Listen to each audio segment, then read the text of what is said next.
What is up, fellas? Hopefully all is well. BJ Simmons and the boys, the Buffalo Bills, going up against the Baltimore Ravens. I'm pretty sure the Bills are at home for this one.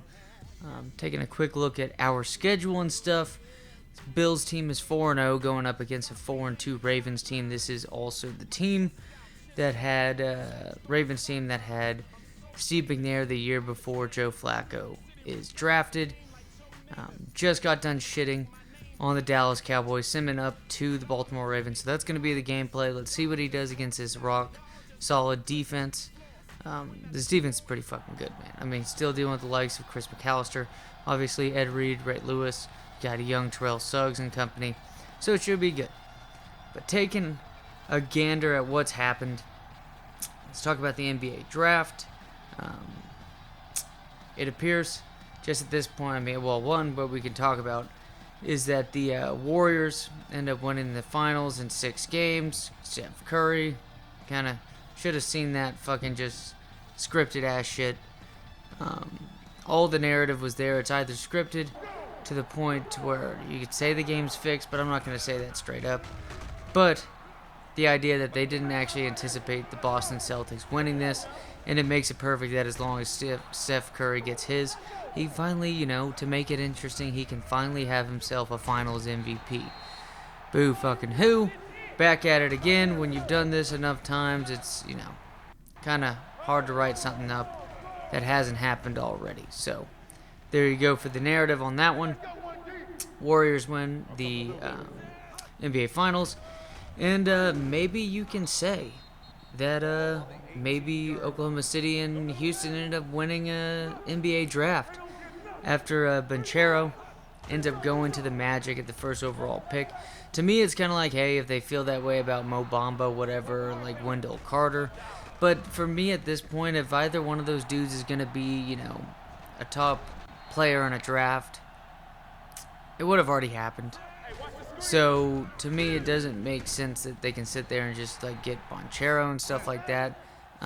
Banchero seems like a little bit better scoring option than Jonathan Isaac was when Jonathan Isaac was coming out of college and stuff. And obviously, Isaac is a very solid defender, actually quite a lead defender coming out of college. He's had injuries constantly and stuff like that.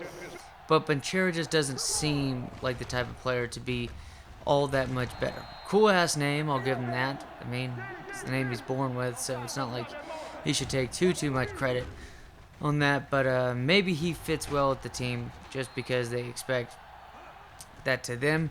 They have Jalen Suggs. God, who the fuck is the other dude? Point guard for them. He's been alright, but that team sucks. But they thought, we might as well get a good 3 on this team and whatnot.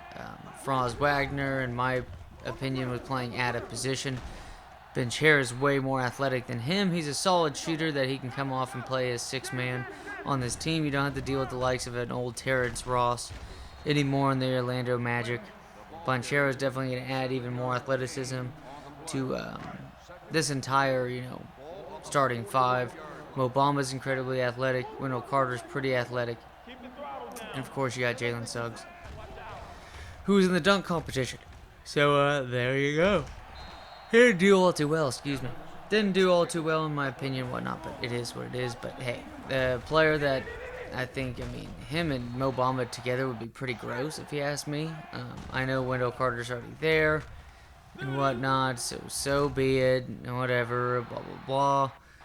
Just it would have been kind of a sick help. Just both those dudes over 7 feet tall. Both of those dudes incredibly athletic compared to a lot of big men around there in that position. Would have been interesting. But Chet Holmgren ends up going to Oklahoma City. Should be very, I'm just going to have to keep on saying it, very interesting. SGA's there, obviously. Josh Giddey's there, obviously. You have a Lou Dort, who's going to, remain a guy on the outside who can catch and shoot and play pretty solid defense. Just overall, I think that it helps this team big time. Because maybe you can work Chet into a lineup with like an Isaiah Robbie and stuff like that, who has been quite impressive. You don't have to use fucking Derek Favors anymore. Jesus Christ. the tank it's more so just allowing themselves to have the process. If Chet Holmgren is going to be the player that a lot of people, just at the beginning of the season, were thinking he was going to be, then it's going to be nuts to see all that, just like that terrible pass I just threw. But, man, it's going to be a nice little setup right there amongst those three with Giddey, SGA, and, of course, the final guy just drafted, Chet Holmgren. They ended up getting, Jalen Williams as well. So, we'll have to see what Presti's doing. But the man's got a pretty successful hit rate and whatnot. So, would it be a surprise if out of those three with Jabari Smith, Banchero, and Chet, that Chet ends up being the best player out of them? No, not at all whatsoever. Wouldn't be too much of a shock. But I will say that when you want to compare one thing, let's say they didn't want Chet, the Magic. So at that point, why do you necessarily go with Banchero over Jabari Smith? I do not know. I think maybe Jabari's a little bit more raw than Banchero is, but I think both of them are quite raw. I think Chet Holmgren is just a guy that, at this point, he's probably the most skilled player overall out of all those players in the entire draft. And I think if you just add 50, 60 pounds of muscle, you have a better version of Kevin Durant. Because I think that was a big thing with Kevin Durant, is that, for him, it was kind of like, his size and stuff, 7 feet tall. Homeboy can make a shot from anywhere on the court. Pretty much undefended. Unless the guy wants to jump roughly 40 inches up in the air, even if he himself is 6'5" at least. Still going to have to jump that high in order to really make it that contested of a shot. Just not that fair. Chet Holmgren, we talk about Kevin Durant. Kevin Durant was 7 feet tall. But also, too, Chet Holmgren is, 7'1" possibly? 7'1". You add a little bit of muscle to that man as well. That should be a problem. It very well could be a problem. And just at that point, man, you got a 3 through 5 player if he's going to gain muscle. And he could do things. It's just, to me, he was the one to select as the number 1 player in the draft. Kind of surprised me just doing that with the other players. Maybe it was just the recency bias with Duke making it to the national championship game and winning it. But it's just, I don't know, man. Just doesn't make much sense to me. Jabari Smith, Houston ends up accepting him. He's right there out of the three of them. Not a bad spot to be in, it turns out, as Banchero ends up going number 1. Chet's there at number 2. So, not really a bad spot. Maybe it ends up falling that Chet falls to, but didn't end up happening. Makes sense, though, because OKC understands. Sam Presti understands. These dudes understand. I'm sure he was licking his chops, seeing a white version of Kevin Durant, a dude that used to ball out on Stephen Curry. And I'm not talking about, his height down low and stuff like that on Steph Curry. I'm talking about a type of dude that would size up Curry on the outside and dribble past him in his camp. Nothing to sniff at. Kevin Durant had those, had a pretty good ball skills and stuff, but if he's that good going past Stephen Curry, even though I do think Steph Curry is a very overrated defender because he's been on very good teams and well-coached teams and whatnot, especially Draymond Green being the captain of their defense and what is just...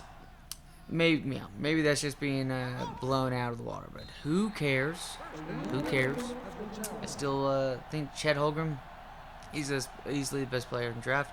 Also, too, Jaden Ivey ends up going to the Pistons. I think the Pistons looking decent right now, especially that backcourt, because, let's say Cunningham does take a big leap in this second year as the player he's supposed to be. It's your number 1 pick right there. You got a dude that plays point guard for the team that is roughly 6'7", 6'8", maybe. I don't think he's 6'9". But dude was a beast in college. And now with the Jaden Ivey, you have another player on this team that might have been underrated compared to some of these at the top. I think him and Chet Holmgren could have easily been the top 2 picks. Jaden Ivey. And then there you go. So Detroit might have themselves a good spot right here. Couple of trades, well, decent amount of trades actually. I believe the New York Knicks may have gotten Jalen Duren from Memphis, or that could have been the Hornets. I don't know for sure. Trying to clarify that. I just don't remember, fellas. Do not remember. And then my San Antonio Spurs, and what we'll talk about in a sec, appears to be the first big trade move, in my opinion. So we'll just have to see. And I don't know. Just have to see right here. Yeah, there you go. But San Antonio Spurs thought that they did really well with their draft. Got a couple of wing players that are pretty solid. I think getting the Ohio State guy, anybody that can score 35 points in a college basketball game, I think the ceiling's there for the type of scorer that he can be. Defensive player too. Just an overall good player. And he's freshman of the year in what was considered easily the best conference in college basketball last season. So go figure on that one. Can't pronounce his last name, but it is what it is. It's just taking a gander at this all. My goodness. Atlanta Hawks are trading forward Danilo Gallinari and 3 first-round picks to the San Antonio Spurs for DeJounte Murray. So who's going to be the point guard of this team? I don't know. Maybe it's Trey Jones's little brother. Just don't know. The Hawks are sending a 2023 first-round pick via the Charlotte Hornets. That may be protected or something. I don't know. But also, too, it could easily be another top 10 pick in what should actually be a better draft for the next season. So, with that being said, you could have some surefire top, couple of picks for sure. I thought Chet was that this year. Because people were just shitting on him because the Gonzaga shit, whatever. Gonzaga hasn't won shit. It is what it is. DeJounte Murray going to the Atlanta Hawks. Interesting. See him and Trae Young go at it, but also too, the Hawks needed defense big time, especially wing defense in a league that just relies so heavily on wing offense. So go figure on that. Going to be interesting to see how those two mesh. Charlotte Hornets pick's definitely interesting to me. I don't think the Charlotte Hornets are going to make the playoffs next year, even though LaMelo Ball does appear to be one of the better young players in all of basketball. The dude's very exciting to watch, but exciting doesn't necessarily cut it. You got the lights of like a very exciting player like a Gilbert Arenas and a Baron Davis, to where much of their careers were spent outside of the playoffs, and so be it. So who knows? Who knows? But you do see 2027 first-round picks of the Spurs in the deal, both of them that they have, and then that year. And then the deal also includes a pick swap in 2026. Interesting stuff. Maybe the Spurs expect that the Hawks are going to be shitty. But who knows? I mean, it's the Hawks, too. The Hawks have done well in the past. Budenholzer gets some credit for that. As always, fellas, y'all take it easy and have a good one.